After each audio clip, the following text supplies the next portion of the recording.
आता है उसके साथ एक बुकलेट मिलती है, छोटी सी किताब। उसको चलाने की विधि उसमें सब तरीके से बताई गई होती है। जो उसको पढ़ता है तो सुरक्षित तरीके से उसका उपयोग करता है, तमाम सारी कठिनाइयों से, विसंगतियों से, उलझनों से बचता है।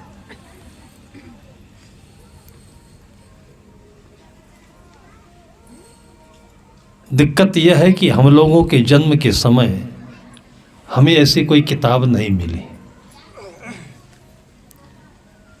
और मिली तो उस समय हम उसको पढ़ नहीं सकते थे। प्रकृति की भाषा में देखें, समझें तो परिवार का जो बैकग्राउंड है, वातावरण है, माता पिता, बड़े भाई बहन, ये हर एक बच्चों के लिए खुली किताब है। बच्चे उन्हीं को पढ़ते हैं।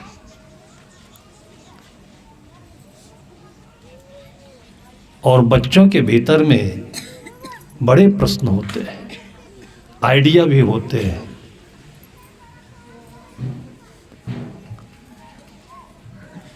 यही छत्तीसगढ़ में कहीं मेरा आसन लगा हुआ था घर में। छत्तीसगढ़ में सिस्टम है पर्दा लगाने का। अब यहाँ तो अंग्रेज भी बहुत नहीं आए रहे हैं।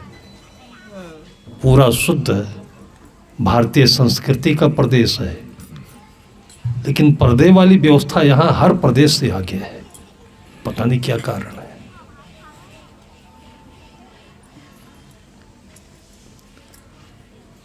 दरवाजा तो लगा ही होता है, फिर पर्दा लगा होता है। हो सकता है अपने जीवन में जो कुछ बाहर देखा उस शौक को अपने जीवन से जोड़ करके अपनी जिंदगी को सजाने का एक सिस्टम हो।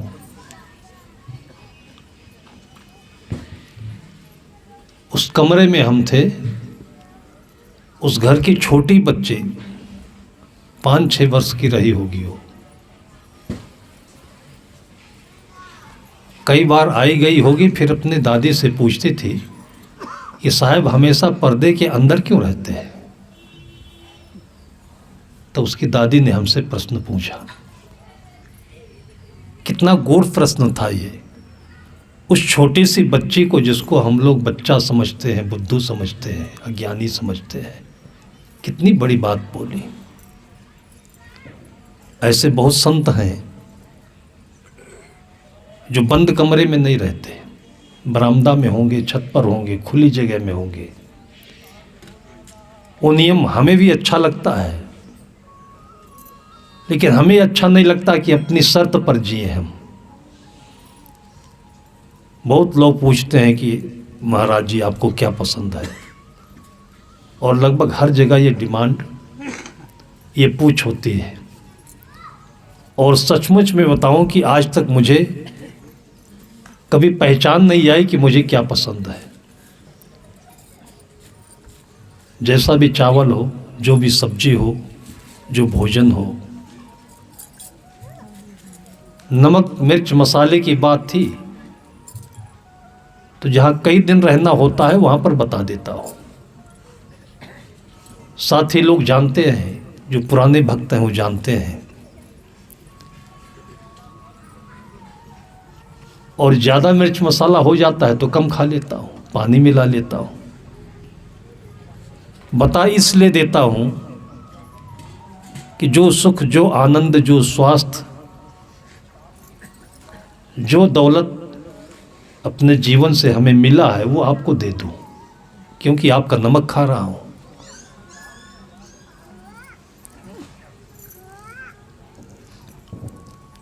हरियाणा जाते हैं हम लोग तो वहाँ हिसार में किसी के भक्त के घर में रुकते हैं 1 आध हफ्ते।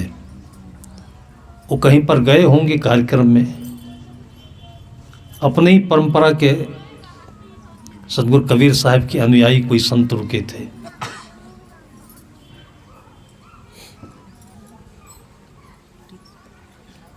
तो उन भक्त से एक बात पूछ ली उन्होंने कि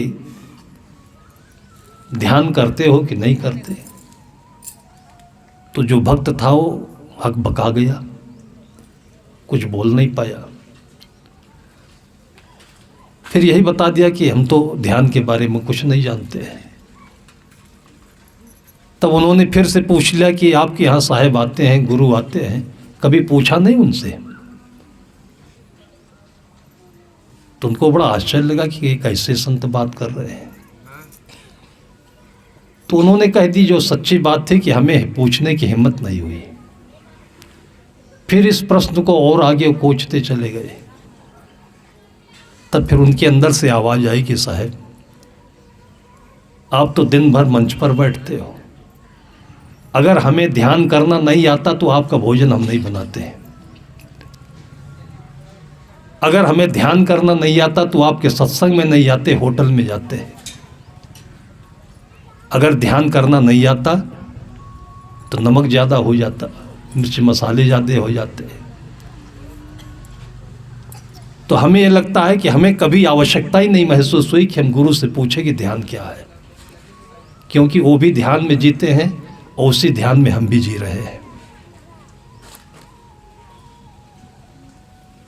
सतगुरु कबीर साहब ने इसी को छंदबद्ध किया, साधो सहज समाधि बनी, गुर प्रताप जा दिन से प्रगटी, सूरति न अंत चली। जहाँ जहाँ डोलू सोई परिक्रमा, जो कुछ करूं सो पूजा, गृह उजाड़ एक सम देखूं, भाव मिटाऊं दूजा। आंख न मूंदू, कान न रूंधू, तनिक कष्ट नहीं धारू, खुले नयन पहचानू, हंसी हंसी सुंदर रूप निहारू। ये जो देख रहे हैं ध्यान ही तो है। ये बौद्धिक स्तर पर संत चले जाते हैं, प्रश्न उत्तर करते हैं, टटोलते हैं, परीक्षा लेते हैं। ये साधु का काम नहीं है। साधु का काम सहज ध्यान रहो, सहज ध्यान रहो, गुरु के वचन समाई हो। उठत बैठत कबहु न छूटे, ऐसी तारी लागी, कहें कबीर ये उन्मुन रहनी, सो प्रगट कही गाई। दुख सुख से कोई परे, परम पद ही पद रहा समाई, साधु साज समाधि बनी।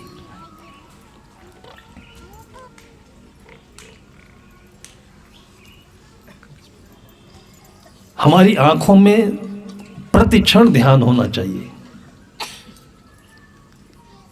और ये जिंदगी है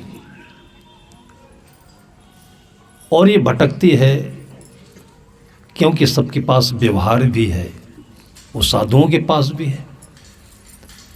व्यवहार क्या है? लेने देने का है, आने जाने का है, खाने खिलाने का है। इसी में हम भूल जाते हैं। किसी ने अच्छे से खिलाया तो थोड़ा और ज़्यादा मांग लेते हैं। अब ध्यान भटका कि नहीं भटका? अच्छे से खिलाया तो थोड़ा कम खाइए, क्योंकि और लोग भी होंगे, उनको पहुंच जाएगा।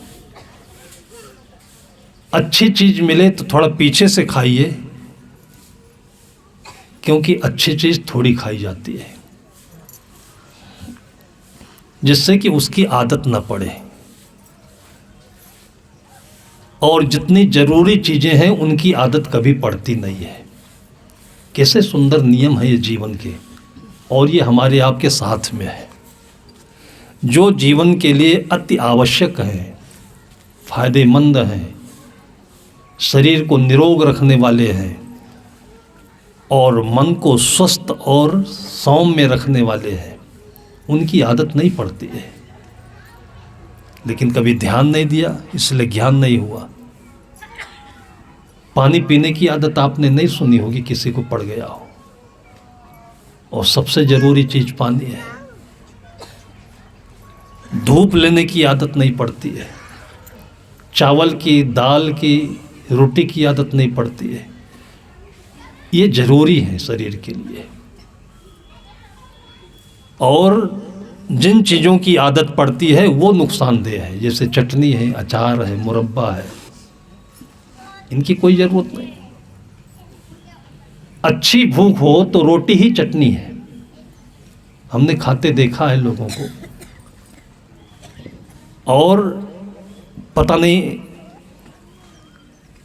पूर्व जन्मों के पुण्य से ये दृष्टि मिली कि जब संतों के उपदेश को नहीं सुना था, संत समाज क्या होता यह भी नहीं जानता था, तो भी हमें शौक़ था ऐसी चीज़ों को देखने का, समझने का। हम स्कूल पढ़ते थे, साइकिल से आना जाना होता था। शहर में ही होटल के सामने कुछ काम से रुक गया, मिठाई की दुकान थी, तो एक कांस्टेबल आया और आदेश दिया एक थाली भोजन ले आओ। तो होटलों का नियम होता है कितने ग्राहक आते रहते हैं और एक दो नौकर होते हैं, सबको उनको डील करना पड़ता है। कोई भी आ गया, खाए न खाए, एक गिलास पानी उसके सामने रख देगा। एक गिलास पानी लाया, रख दिया, उसको आदेश दिया कि एक थाली भोजन ले आओ। और मैंने देखा कि वो एक गिलास पानी एक घूंट में पूरा नगा दिया, गले से नीचे, पूरा एक घूंट में। इतनी जल्दी पानी नहीं पिया जाता है, घूंट घूंट, थोड़ा थोड़ा, चूस चूस कर पिया जाता है, पानी पचे। लेकिन कुछ ऐसी उसकी परिस्थिति रही होगी कि एक गिलास पूरा खाली कर दिया। उसके बाद बारी आती है कि चटनी की कटोरी, प्याज की कटोरी, प्लेट लाकर रख दिया और गया थाली में दाल रोटी लाने के लिए।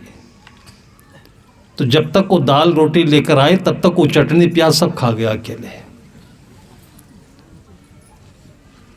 फिर दाल रोटी लाया, सब्जी बाकी थी, दाल पी लिया। तब हाथ जोड़कर वो चपरासी बोलने लगा, नौकर, कि सरकार बहुत देर तो धोई नहीं, अभी 2 भी मिनट नहीं बीते, थाली थोड़ा पूरा तो होने दीजिए। उसने कहा, बेवकूफ, तू क्यों चिंता करता है, ये सब पेट में पूरा हो जाएगा। इसको भूख कहते हैं। और ऐसे खाने वालों को भी देखा है। कभी कभी एसी में टिकट मिल जाता है तो एसी में रेलवे की तरफ से थाली आती है। अब ठसे आए हैं, कहीं पार्टी में गए थे, जगह नहीं है, लालच के मारे थाली भी ले ली, क्योंकि जिसने टिकट कटवाया था उसमें थाली लिख दी थी। उस थाली में मिठाई भी है, अचार भी है, पूड़ी भी है, सब्जी भी है 2 किस्म की। जब अंदर वो चीज़ हो तब तो अच्छी लगे। और मैं देखता रहा कि वो थाली छोड़ने की हिम्मत नहीं कर पाया, छोड़ भी नहीं पाया, खा भी नहीं पाया, सब उंगली से जूठा करके और रख दिया। उससे बोला, ले जाओ। क्यों किया इतना पाप? भूख सबसे बड़ी चीज है, और चीज नहीं है, ये वरदान है जो अपनी है। आप खाने पीने की चीज पैसे से खरीद सकते हो, भूख नहीं खरीद सकते। अगर भूख एक बार गई तो किसी दुकान पर, किसी डॉक्टर के यहाँ इस चीज को फिर आप पाओगे नहीं। इसकी याद कभी नहीं करते, ध्यान ही नहीं है। बड़े बड़े ध्यान करने वाले कहते तो छोटी बात है, कोई सूत्र बताइए, ध्यान साधना बताइए, ये बताइए। इतनी सरल सरल जीवन से तरल होकर बहने वाली बातों को भी हम लोग ने इतना उलझा दिया। जैसे कोई इंग्लिश में बोले तो बड़ा आदमी, छत्तीसगढ़िया में बोले तो देहाती आदमी। बोलने में क्या मतलब है? जो एक दूसरे की भाषा को अंतर तक पहुंचा दे, वही सबसे उत्तम भाषा है। बल्कि आप देखिए कि जानवर तो बोलते भी नहीं है, जानवर बोलते भी नहीं है, लेकिन बातों को समझ लेते हैं कि नहीं लेते हैं। घरों में मैंने कुत्तों को देखा है, किसी किसी घर में पालतू कुत्ता होता है, पल जाता है, पालतू नहीं कहें उसे। थाली भरी भोजन रखी होती है, कुत्ता बैठा रहता है, खाता नहीं है। जब तक उस कुत्ते से बोल नहीं दिया कि उसको खाओ, तब तक खाता नहीं है। समझता कि नहीं समझता है? कुछ वर्षों पहले समाचार में ही पढ़ा था मैंने बंगाल की घटना है। किसी माँ को बच्चा मिला होगा, नहीं चाहती थी बच्चे को रखना, एक तौलिया में मुलायम लपेट करके जंगल में छोड़ आई हो, रोता रहा।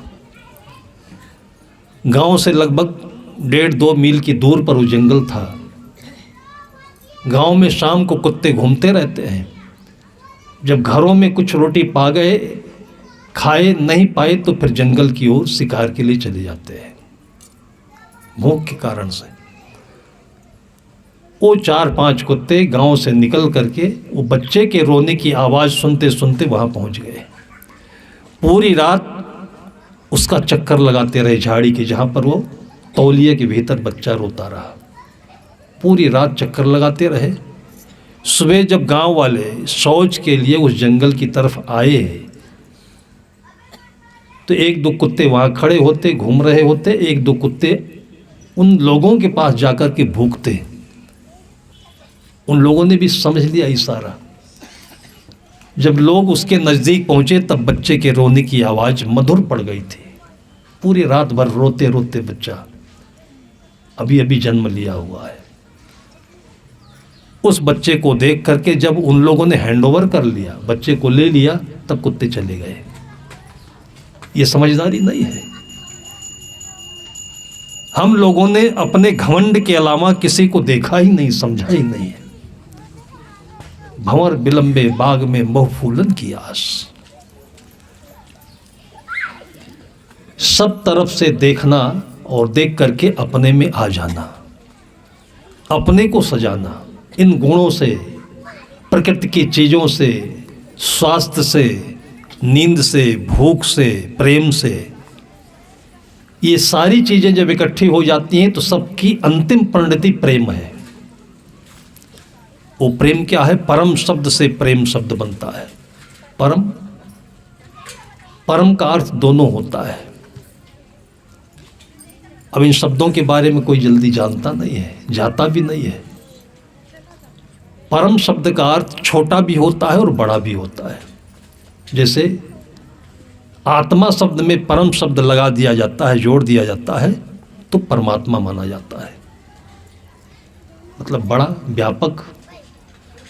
और उसी परम शब्द को अणु के साथ जोड़ दिया जाता है तो परम अणु, मतलब सबसे छोटा से छोटा। अणुरणीयान महतो महीयान, उपनिषद की उक्ति है कि वो सत्य जो संपूर्ण सृष्टि में हर जगह है, व्याप्त है, वो छोटा से छोटा भी है और बड़ा से बड़ा भी है, महान भी है, वो सत्य है। ये प्रेम, उस परम शब्द से प्रेम शब्द बनता है। आपका भोजन सही होगा, गीता में भी ये बात आती है, युक्ताहार विहारस्य युक्त कर्मसु चेष्टसु युक्त स्वप्नावबोधस्य योगो भवति दुःखः। संस्कृत में है, आसान संस्कृत है। भोजन का संबंध मन से होता है, मन के दुख के तिरोहित होने से होता है। भोजन से कष्ट भी होता है, दुख होता है। ऐसा दुख नहीं कि कोई सुई चुभो रहा हो, कोई गाली दे रहा हो। ऐसा भी दुख होता है कि बैठे बैठे आपका मन आपको गाली दे रहा होता है, आपका मन आपको तकलीफ दे रहा होता है। बीमारी भी है, बिना मतलब के भ्रम होते रहना, बिना मतलब के विचार आते रहना, और ये कमजोरियों से, तरह तरह की कमजोरी। और उस कमजोरी का मूल कारण है कि आपके पेट में जो कुछ जा रहा है वो पचता नहीं सही से, और न पचने के कारण से बादी है, सही रस नहीं बनता है, रक्त नहीं बनता है। तो गीताकार कहते हैं, युक्ताहार विहारस्य युक्त कर्मसु चेष्टसु युक्त स्वप्नावबोधस्य योगो भवति दुःखः। और इसलिए हमारे भारतीय परंपरा में उपवास का विधान है कि शरीर में जो कुछ भी गड़बड़ हुआ हो, डिसबैलेंस हो गया हो, असंतुलित हो गया हो, तो थोड़ा मौका दीजिए और उसके बाद में देखिएगा कि घाव हो वो ठीक हो जाएगा। भूख नहीं लग रही है, आंतों में बादी है, मंदाग्नि है, 2-3 दिन के बाद वो भी हो जाएगा। उपवास का एक तरीका होता है, बहुत तरीके बताए गए। अब वो चीज़ें हमसे दूर हो गई। ये अंग्रेज़ों की क्रिया विधि ने केकड़ी की तरह से, कैंसर की तरह से हम लोगों के दिल दिमाग को कैप्चर कर लिया है।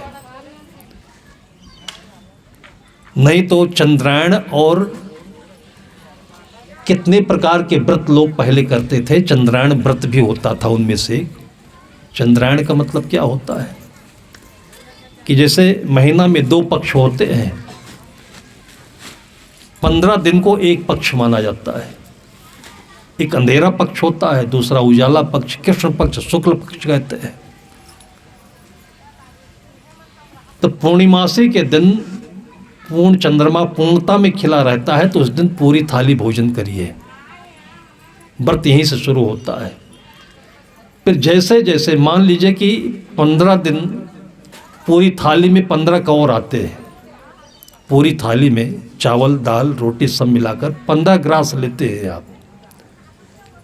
तो पूर्णिमासी के दिन आपने 15 ग्रास भोजन किया। फिर परेवा के दिन जो दूसरा दिन आता है वो 14 कर लीजिए, फिर 13 करिए, फिर 12 करिए। अमावस्या के दिन पूर्ण रूप से भोजन छोड़ दीजिए, आपको पता ही नहीं चलेगा कि आज भोजन नहीं किया है। और उसके दूसरे दिन से फिर 1 कौर, 2 कौर, 3 कौर, पूर्णिमा के दिन फिर पूरा 14 कौर खा लीजिए। 1 महीने के भीतर में आपके शरीर के भीतर पूरी ओवरहालिंग हो जाएगी। जैसे गैरेज में गाड़ी जाती है और चमकती सनसनाती बाहर आती है। इसमें क्या कठिन है, मन खुश रहता है। और संत महापुरुष लोगों ने ये सब स्वेच्छा से किया है। गुरुदेव जी के समय में हम लोग कभी 1 दिन, कभी 3 दिन बगीचे में चले गए, अमरूद मिला वो खाए, पानी मिला वो पिए, शरबत पिया, अनाज नहीं खाए। कभी कभी गन्ना मिल गया वही खाए, चने के साग ले लिए, अनाज नहीं खाए, घरों में नहीं गए। अब ये काम जो रसोइया है उसके लिए कठिन है थोड़ा। सब कुछ अपने रसोई में रखा हो, खाए ना, ये सबसे कठिन साधना है। लेकिन माएँ कर लेती है, खाती नहीं हो। और मुझे लगता है कि द्रौपदी के समय जो वरदान मिला था, किसी ऋषि ने दिया था कि बेटी तुम जब तक नहीं खाओगे तुम्हारी रसोई का भोजन खत्म नहीं होगा। तब से भोजन बनाने वाली को वो शक्ति मिली, वो धैर्य मिला कि कभी कभी किसी घर में मैं देखता हूँ कि 12 बज जाते हैं रात में, तब आते हैं घर के मालिक और वो कुछ न कुछ करती रहती है, काम बनाए रखती है, बच्चे सो जाते हैं, वो खिलाकर तब खाती है। ये भी एक व्रत है। इतनी सरल भाषा में इसको समझा जा सकता है। और ये चीज़ें सब उपनिषदों की हैं, पुराणों की है, हमारे कर्मकांड की हैं। उसको हमने कर्मकांड करके, विशेषकर हमारे कबीर पंथ में तो उसकी धज्जी उड़ा करके कीचड़ में छोड़ दिया उसको, और इसलिए सब बीमार है। आज हम सब लोगों को जा करके सब कमाया हुआ पुण्य भी है, पैसा भी है, ले जा करके गड्ढे में डाल देना पड़ता है। पैसा कहाँ जाता है? ये इंटरनेशनल लेवल पर, पूरे विश्व स्तर पर माफिया, ड्रग माफिया चलता है। जैसे ज़मीन माफिया, खाली कब्जे को ज़मीनों को कब्जा कर लेना। ऐसे वाटर माफिया, जो बोतल में पानी बेच रहे हैं लोग। आप लोगों को पता नहीं, हम लोग तो घूमते हैं।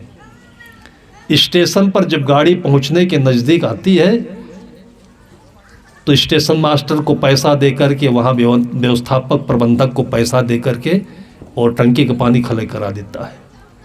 यात्री उतरे तो पानी मिलना नहीं चाहिए, और मजबूरी में प्यास लगी है तो लोग बोतल खरीद लेंगे।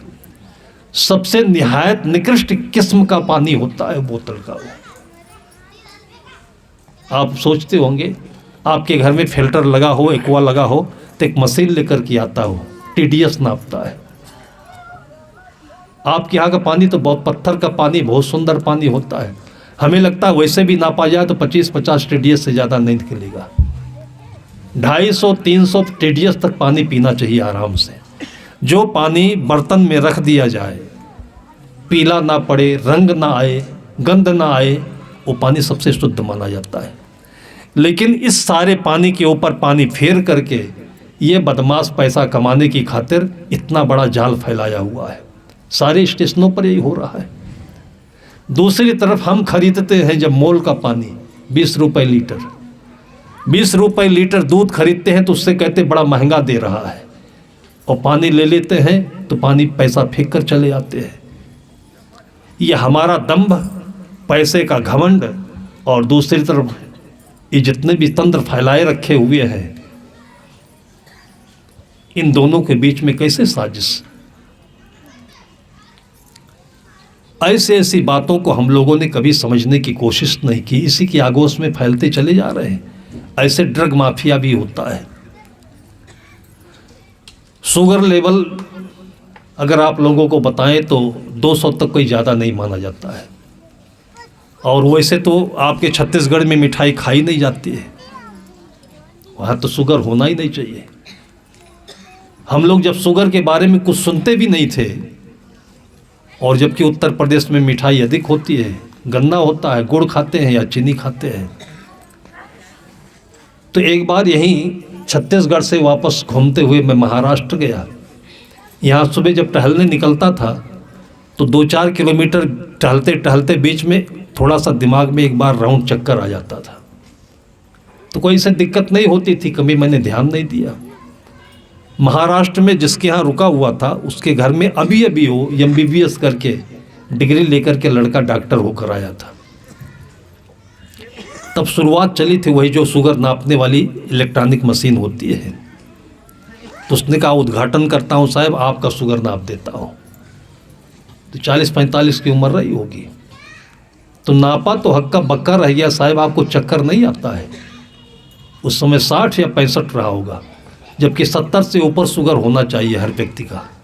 खाली पेट में 70 से लेकर के 110-120 तक शुगर शरीर में होना चाहिए। खाने के बाद 150 तक होना चाहिए। लेकिन कभी कभार ऐसे खाने पीने में कुछ उल्लंघन हो गया हो, 200 तक जाए तो घबराना नहीं चाहिए।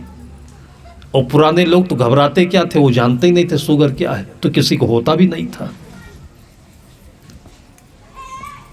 ये जो पंडा वाली धूर्तता हम लोग देखते रहे हैं, कहाँ त्रिवेणी संगम पर जा कर के, कि जैसे ही कोई वहाँ तीर्थ यात्री जाए उसको पीछे से पकड़ लेते थे।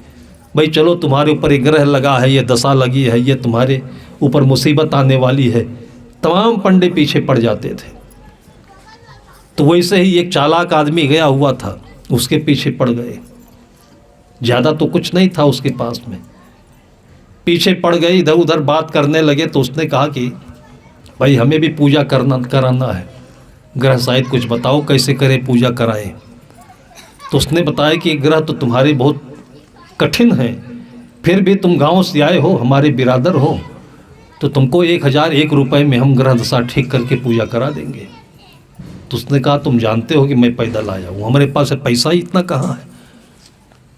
जब ज़्यादा उसने अपनी तंगी बताई तो उसने कहा चलो 501 में हो जाएगा। तो कहा इतना भी पैसा नहीं है। करते करते पंडा जो था वो 5 रुपये में आ गया। उसने कहा 5 रुपये होता तो चाय नहीं पी लेता, अभी पेट में चूहे दौड़ रहे हैं। तो उसने कहा तुम्हारे पास 1 रुपया है? कहा इतना भी नहीं है। कहा तो तुमको कोई ग्रह भी नहीं लगा है, जाओ तुमको कोई ग्रह भी नहीं लगा है। इस कदर से ये ड्रग माफिया आज लोगों के पीछे पड़े हुए हैं पैसा लूटने की खातिर। पंडा तो छोड़ दिया आप लोगों को, वो तो केवल पैसा लेते थे। ये आपका धन और धर्म दोनों लेकर के डूबेंगे। ये सुबह मैं बता रहा था कि सिर दर्द हुआ, शरीर में गांठ दर्द हुआ, कोई भी दर्द हुआ, आप भोजन कम करिए। धीरे धीरे अभी ठंडी का समय चल रहा है तो थोड़ा धूप में रखा हुआ पानी पीजिए, पानी ज़्यादा पीजिए। और 2-3 दिन में देखिए, 2-3 दिनों में ही आपका दर्द धीरे धीरे तिरोहित होने लगेगा। नहीं बनता है तो अदरक सबसे बढ़िया पेन किलर है। अदरक, हल्दी भी सबसे बढ़िया पेन किलर है। पहले कोई चोट लग जाता था तो लोग कहते थे जल्दी हल्दी दूध पिलाओ इसको। सब अपने घर में रखा हुआ है, प्रकृति ने दिया हुआ है, प्रकृति का वरदान है ये। अब ये ध्यान भी नहीं है, और ध्यान हमारा किसी ने लूट लिया है। हमारे अहंकार ने पैसे पर रखा ध्यान, बड़प्पन पर रखा ध्यान, तो लोग अदरक को काहे पिएंगे काढ़ा में, तुलसी को काहे को पिएंगे, हल्दी क्यों पिएंगे, तो सीधे टैबलेट ले लेते हैं। घरों में ऐसे टैबलेट तमाम पड़े हों, शीशियाँ पड़ी हों, तो लोग कहते हैं कि यह वीआईपी आदमी है, बड़ा आदमी है ये। इसी स्थान में हम लोग डूबे जा रहे हैं, तंदुरुस्ती हमारी बिकती चली जा रही है। ड्रग माफिया है। डॉक्टर लोग जो अच्छे अच्छे जानकार होते हैं, वो बताते हैं कि आपको अपनी वजह से बीमारी कम है, दवाओं के खाने की वजह से जो साइड इफेक्ट होता है उसकी वजह से बीमारी अधिक है। पेन किलर की वजह से सबसे खतरनाक बीमारी किडनी का खराब होना, फेफड़े का खराब होना, लीवर का खराब होना। लेकिन माफिया है, वो तरह तरह से समझा करके डॉक्टर को पैसा देता है, सिंगापुर घूमने का बजट देता है, वो तो यूरोप कंट्री घूम के आ जाता है। लेकिन धोखा वहाँ भी है। अगर डॉक्टर ये समझता हो कि घूमने से हमें धर्म मिलेगा, स्वास्थ्य मिलेगा, तो दोनों धोखा है। डॉक्टर की कमाई भी धोखा है और आपका अज्ञान धोखा है, तो आप ले जाकर उसको देते हो, वो दूसरे को देता है। दिल्ली में हमको ऐसे किसान मिल गया एक, उसको सिर में दर्द हुआ, खेती ज़्यादा नहीं थी, भैंसे रखा था 2-4 ठो, चराता था, दूध पीता था। अचानक हुआ दर्द, वो समझ नहीं पाया तो डॉक्टर के पास चला गया। डॉक्टर ने देखा, नाप लिया उसको, तो बीपी थोड़ा हाई हो रहा था। अब भैंस का दूध वैसे भी गाढ़ा होता है, फैट बहुत होता है, काम कुछ करता नहीं, खड़े खड़े गोरू चरा रहा है, तो थोड़ा सा बढ़ेगा ही। जब हम अपने जीवन में भरते चले जाएंगे, इनपुट बहुत हो रहा है, आउटपुट होता नहीं है, तो चाहे चावल खाएं चाहे दूध पिएं, बीपी तो बढ़ना ही है। इसलिए बीपी की सबसे अच्छी दवा है खाना कम करो, चलना अधिक करो, पानी ज़्यादा पियो, बीपी कम हो जाएगा। बहुत कम लोगों को बीपी की बीमारी होती है, ज़्यादातर लोगों को केवल अंदर से उमड़ता है, तो बीपी जैसे दिखाई पड़ता है, उसी में डॉक्टर दवा खिला देता है। तो डॉक्टर ने समझ लिया, तो उसको दवा दिया और उसके बाद कहा करते क्या हो, तो कहा करता क्या हूँ, भैंस चराता हूँ, दूध पीता हूँ, और क्या करता हूँ। उसने कहा चलो ठीक हो जाओगे, लेकिन तुमसे पैसा नहीं लूँगा, जो दूध होता है ना वो दूध और घी लाकर दे जाना यहाँ पर। वो कहा और फुर्सत मिली हमको, दूध बेचते थे वहाँ से पैसा लाते थे, तब आपको देते, सीधे दूध और घी दे देंगे, हमको क्या दिक्कत है। डॉक्टर अपनी चालाकी में थे, वो अपनी आसानी में आ गया। 10-15 दिन में वो तो ठीक हो गया। ठीक हो गया तो दवा भी छोड़ दिया, लेकिन डॉक्टर साहब बोले थे दिखा देना हमको तुम आकर के। ऐसे ही लापरवाही में 2 महीने बीत गए, फिर याद आया कि दिखा लें डॉक्टर साहब को, क्या है कैसे है। जब गया क्लिनिक में तो डॉक्टर साहब मिले नहीं, पता लगाया तो कहा डॉक्टर साहब तो अस्पताल पहुंच गए। तो कहा जब बुलाया ही है तो वहाँ भी चला जाता हूँ, क्योंकि दूध पिया हुआ है, दूध पीने वाला आदमी कभी दूसरे के साथ धोखा नहीं करता है। लोग कहते नहीं क्या माँ का दूध पिया हुआ है। चरवाहा था, अनपढ़ था, लेकिन सच्चा था। चला गया डॉक्टर साहब पास और देखा पड़े हुए हैं। कहा डॉक्टर साहब हम तो क्लिनिक पर आपसे मिलने आए थे, आप अस्पताल मिल रहे हो। कहा भैया दूध और घी आपका ज़्यादा हो गया, वो अस्पताल लाकर पहुंचा दिया हमको। अब डॉक्टर साहब दूसरे को बता रहे हैं कि तुमको बीपी हो गया, ये नहीं बताया कि दूध ज़्यादा पी लिया, बीपी बता दिया। और अपने लिए भूल गए कि वही दूध हम पिएंगे तो हमको बीपी नहीं होगा। जब अनैतिक रूप से पैसा कमाना हराम होता है तो जज कमाए तो, कलेक्टर कमाए तो, डॉक्टर कमाए तो, और साधु पाए तो सबको हराम होगा। ये नियम तो प्रकृति का सार्वभौमिक नियम है, लेकिन इस नियम को भूल जाते हैं तो भंवर विलंबे बाग में बहु फूलन की आस।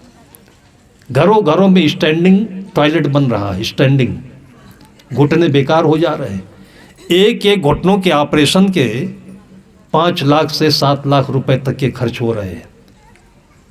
और पहले हमारे पूर्वज बिल्कुल सरलता से बताए थे कि भोजन करते समय, बंदगी करते समय, धान में बैठते समय, खेतों में घुटनों के बल बैठिए, कभी घुटना खराब नहीं होगा आपका।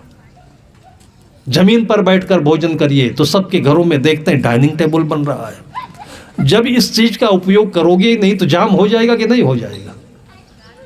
एक एक डंडा ला करके और दोनों कोहनियों में हाथ में से बांध कर डंडा जैसे हाथ लंबा कर दीजिए। या यूँ समझिए कि आपको इस हाथ में प्लास्टर चढ़ गया है और 1 महीने के बाद जब हाथ खुलता है तो हाथ फिर मुड़ता नहीं है। फिर उसके बाद हमको इसकी फिजियोथेरेपी करानी पड़ती है, फिर 1 महीना उसके लिए भी लगता है। और 1 बाल्टी पानी उठाना पड़े तो बोलेंगे कि हम तो मर जाएंगे। शौचालय में जाकर के उठ कर बैठना पड़े तो कहेंगे हम मर जाएंगे। अब इसमें कौन सा बड़प्पन है भाई? शौचालय में कौन देख रहा है कि तुम खड़े होकर कर रहे हो कि बैठ कर रहे हो? इतनी से समझ हमको नहीं आए तो फिर उस आदमी की जिंदगी को कौन ले जाएगा, कौन समझाएगा?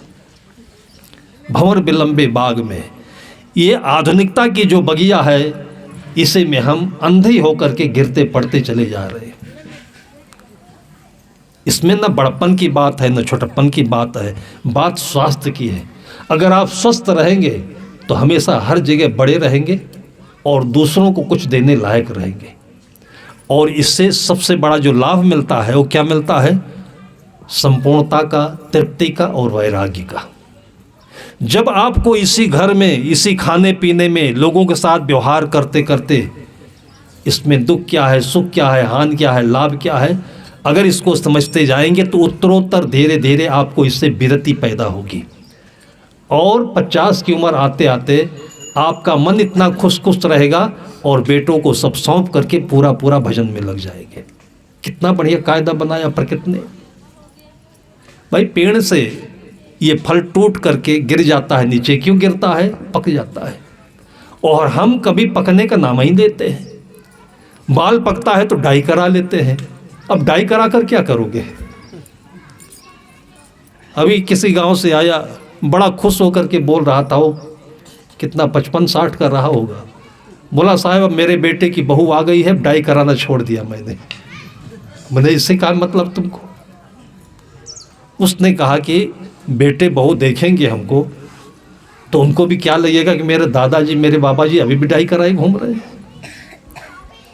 आदमी को अपने ज़िंदगी के उसूलों की, नियमों की, प्रकृति की, अपने इज्जत की, मर्यादा, किसी का भी तो ध्यान नहीं है। क्या हम संदेश देना चाहते हैं, क्या पाना चाहते हैं? डाई लगाने के बाद क्या हो जाएगा हमारा भाई? गांधी जी को मुख में दांत भी नहीं थे। गांधी जी को जो बाल थे थोड़े बहुत वो भी सफ़ेद थे। आप 2000 के नोट में देखिए, 500 के नोट में देखिए, क्या गांधी जी बुरे लगते हैं? कोई भी बुरा नहीं होता। इस प्रकृति का कोई भी प्राणी किसी उम्र में बुरा नहीं होता है। हम लोग अपने गुरुदेव जी के साथ होते थे, कभी एहसास नहीं हुआ कि ये वृद्ध है। अगर कोई कह देता था कि बूढ़े हो गए हैं तो लगता था हम लोगों की गाली दे रहा है क्या ये इतने हंसमुख हैं, रात में भी गीत गुनगुनाते रहते हैं। कोई आता है तो उनका नाम प्रेम था और चेहरा लाल लाल होता था, वो प्रेम से हंस देते थे। उनके दिवंगत होने के बाद लोगों ने चिट्ठियां लिख करके भेजी कि जब मैं उनके दर्शन किया तो मंद मंद मुस्कुराते थे। मैंने कहा वो हमेशा मुस्कुराते थे। वो अपने पास वालों को कभी महसूस नहीं होने दिया। हम लोग जान ही नहीं पाए कि कब हम लोगों से नाराज होते हैं, कब हम लोगों से गलतियां होती हैं। स्नान कराते थे जैसे छोटे बच्चे को माँ कराती है ना, आंगन में चौकी रख करके धूप के समय में, और खूब बढ़िया से कपड़े पूरा खोल करके पीठ में हाथ लगाना, पूरे शरीर को जैसे बच्चों का मला जाता है। उसके बाद तौलिया से, कपड़े से पोंछ करके फिर धूप में लिटा देना। पूर्ण रूप से उन्होंने अपने को छोड़ दिया था, जो करना हो शरीर के साथ कर लो। कुछ गलती होती थी तो हंस देते थे, मुस्करा देते थे। और ये भी तब जान पाए जब वो विलीन हो गए, तब महसूस हुआ कि गलती पर मुस्करा देते थे। जब आपको अपनी नई पीढ़ी तैयार करनी है तो थोड़ा उनको भी अपनी जगह दीजिए, अपने सामने कुछ उनको बिगाड़ने दीजिए, उसके बाद उनको महसूस होने दीजिए कि बिगड़ता कैसे है, गलती क्या होती है। उसके बाद अपने ही सामने आप ऐसा डायरेक्शन दीजिए कि उसी में वो बन जाए और आपके ही सामने एक सुंदर नई पीढ़ी तैयार हो जाए और आप आनंद से अपने जीवन के अंतिम क्षणों को हंसते मुस्कुराते छोड़ दीजिए। इसी को जीवन की मुक्ति कहते हैं और यही जीवन की सबसे सार्थक सफलता है। जो माँ बाप अपनी आँखों के सामने अपने बच्चों को नृत्य करते देखें, हंसते देखें, बगिया को सजाते हुए देखें, और कुछ बाकी रह गया क्या? और फिर भी उन्हीं के सिर पर चढ़े हैं, फिर भी रात दिन बड़बड़ाते रहते हैं, तो अब क्या पाना चाहते हो? उनकी भी जिंदगी है, उनको हंसते नहीं देखना चाहते हो?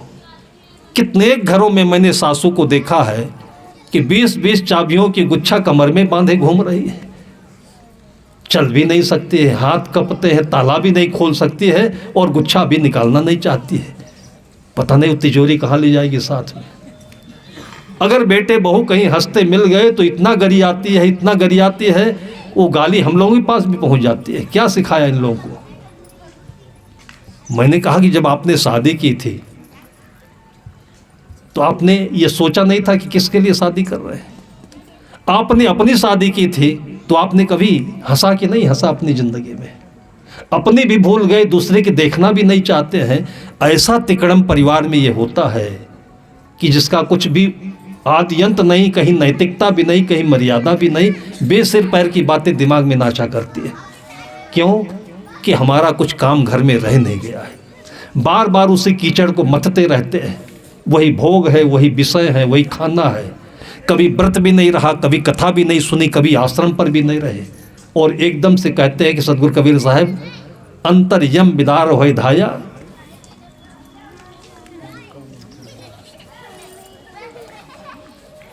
सतगुरु कबीर साहब का कहना है कि जब यमराज आकर के मुकद्दर मारता है सिर पर, और तब सब कुछ छोड़ छाड़ करके चल देते हैं। यम का मुकद्दर मन सिर लागा, अंतिम यम बिलार होए भागा।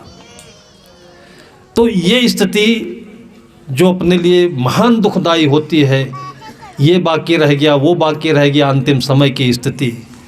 और जो थोड़ा समझदार होता है तो कुछ दिन पहले से चिंता होने लगती है। बहुत सारे ऐसे लोगों ने ज़िंदगी में बहुत कमाया है, लेकिन बेटे अमेरिका चले गए। इन्होंने करोड़ कमाए तो बेटों के पास में करोड़ रुपए महीने की सैलरी है। घर में नौकर चपरासी के अलावा कुछ लेने वाला कोई है नहीं, करने वाला कोई है नहीं। तो उनको अब ये चिंता होती है कि हमारे इस मेहनत से कमाई हुई ये पूंजी अच्छे काम में लगनी चाहिए। लेकिन जो है वो लालची हैं, वो व्यसनी है, उस पैसे को बर्बाद कर देने वाले हैं। वो घोर मंथन में उनका जीवन बीतता है कि कोई एक अच्छा व्यक्ति मिल जाए तो उसको सौंप करके आराम से ज़िंदगी का हम मुक्ति का आनंद लें। ये भी एक समझदारी है। लेकिन ये सब चीज़ें तब होती हैं जब हम अपने उत्थान काल में, अपने युवावस्था में, पढ़ते समय, नौकरी करते समय अपने उन दिनों को भी याद कर लें। इसलिए संत महापुरुष कहते हैं कि 24 घंटे में एक बार अपनी मृत्यु की भी याद कर लेनी चाहिए। संत तो यहाँ कहते हैं कि मरने से पहले मर लिया, प्रकाश मरना अब कहाँ, प्रारब्ध बस तन डोलता ये छूट जा चाहे जहाँ। जो चीज़ निश्चित है और संभावी है वो आना ही आना, इसका कोई विकल्प नहीं है। बीमारी का विकल्प हो सकता है, कहीं आने जाने का विकल्प हो सकता है, लेकिन मृत्यु का कोई विकल्प नहीं होता है। और इसको समझ लिया जाए तो मृत्यु होती नहीं है, आदमी अमर हो जाता है। मृत्यु को कभी देखा आपने? मृत्यु से कभी किसी की भेंट हुई? मृत्यु को अगर समझना हो तो अपनी नींद को समझे। कई बार हमने एक्सपेरिमेंट किया, ये घड़ी लेकर के लेटा बिस्तर पर, अच्छी नींद आने वाली थी और मैं ये जानना चाहता था कि कितने बजकर कितने मिनट कितने सेकंड पर नींद आएगी, और देखा कि घड़ी चलती ही रह गई। उसके बाद जब जगे तब याद आए कि घड़ी तो देखना भूल गए। भाई जब नींद आएगी तो नींद को देखने वाला नहीं होगा, घड़ी को देखने वाला नहीं होगा, और जब तक हम देख रहे होंगे तब तक नींद नहीं होगी। इसलिए आज तक इस दुनिया में कोई भी व्यक्ति अपनी नींद का समय नहीं जान पाया है। ये तो नींद से जब जगेंगे तो आपको एहसास हो जाएगा। इसी तरीके से आज तक कोई व्यक्ति मरा नहीं है, केवल मरने के भय से वो कुंठित रहता है और उसी छटपटाहट में चला जाता है, मरता नहीं कोई व्यक्ति। कितना सुंदर उदाहरण देकर के गीता ने समझाया, वासांस जीर्णान यथा विहाय। जैसे फटे पुराने कपड़ों को छोड़ करके और व्यक्ति नए सिले सिलाए कपड़ों को पहन करके आनंद से बाहर निकलता है, शौक से, खुशी से बाहर निकलता है, बस यही ज़िंदगी का बदलाव है, ये मौत नहीं है। इसी मौत के कारण से कितनों को हम मार भी डालते हैं और मरते भी ठीक से नहीं है और पूरी ज़िंदगी बेकार होती है। मरना नहीं, मारना नहीं, जीवन जीने के लिए होता है। एक एक क्षण को प्रसन्नता के साथ, ज्ञान और ध्यान के साथ जिए, ये जीवन का सही अर्थ है, सही परमार्थ है। सही स्वार्थ है, सबके जीवन में यही हासिल हो, यही उपलब्ध हो। इसी शुभकामना के साथ में आप लोगों की इस भक्ति को देख कर के मन आनंदित हो रहा है। ये सही आनंद आपके आने वाली पीढ़ी को हमेशा मिलता रहे। संत महापुरुषों के साथ इन्हीं सब शुभकामनाओं के साथ शुभाशीष के साथ में अपनी वाणी को मैं विराम देता हूँ। प्रेम से बोलिए सद्गुरु कबीर साहिब की जय। यह 2 दिवसीय सत्संग कार्यक्रम का अंतिम बेला है और आयोजक लोग तो वहाँ आ गए हैं बैठे पूजा के लिए। अभी हम